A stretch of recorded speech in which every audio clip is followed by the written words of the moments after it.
Choice of entity. Hello, my name is Stephen Scarfo, and I am a certified public accountant.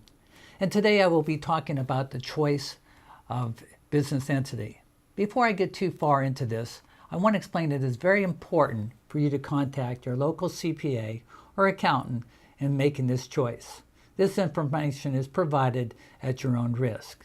Now, one of the most popular types of entities right now is the LLC. I'm going to go into that. There's some advantages and disadvantages of that too. The LLC allows you to have more legal protection. It's one of the biggest advantages of it. It also allows you to have more than one person involved in it.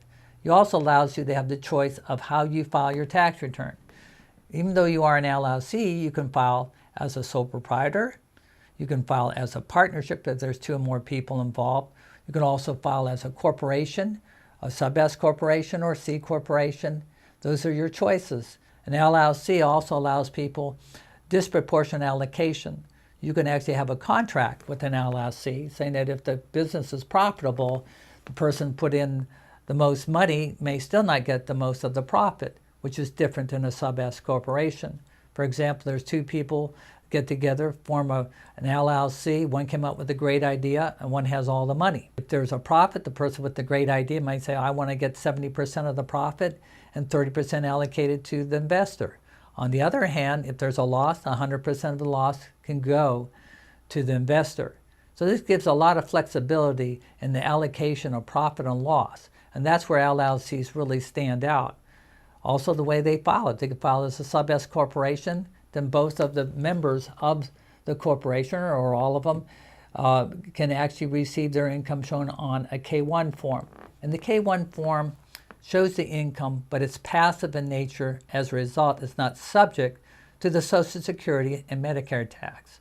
For example, if a business owner made $150,000 from their sub-S corporation and only took $50,000 in W-2 wages, they would not have to pay on the remaining $100,000 any Social Security or Medicare tax.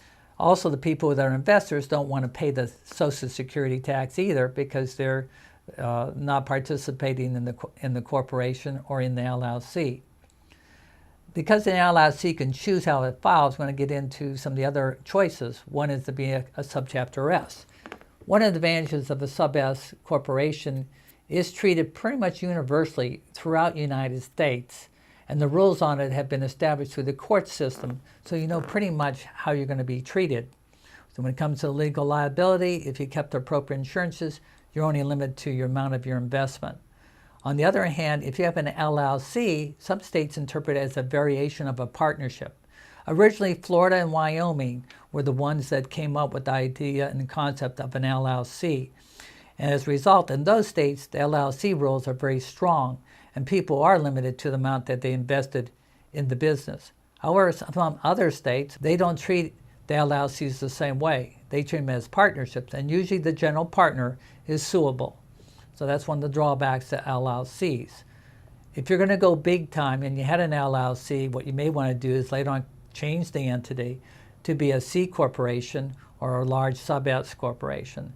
And it's just a matter of filing some additional paperwork. So these are the types of choices that you have to make.